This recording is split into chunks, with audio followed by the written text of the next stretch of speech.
जयगुरु आसतु देखिए सुधांशुवाला रोषेईशाला आज कौन रोषे सुना भात होती देसी मुग डाली होती नाउ तरकारी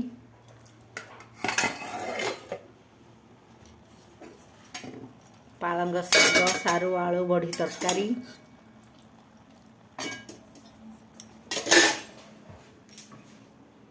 बंधाकोबी तरकारी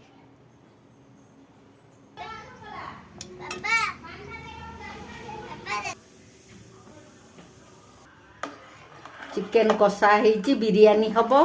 ये कुचुम्बर बसची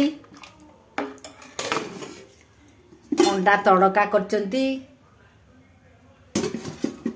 आउठी गोटे खिचुड़ी सादा खाइबे जो मानक खिचुड़ी कराई जदि मो चैनल भल लगुच लाइक करेंगे शेयर करेंगे और सब्सक्राइब करेंगे।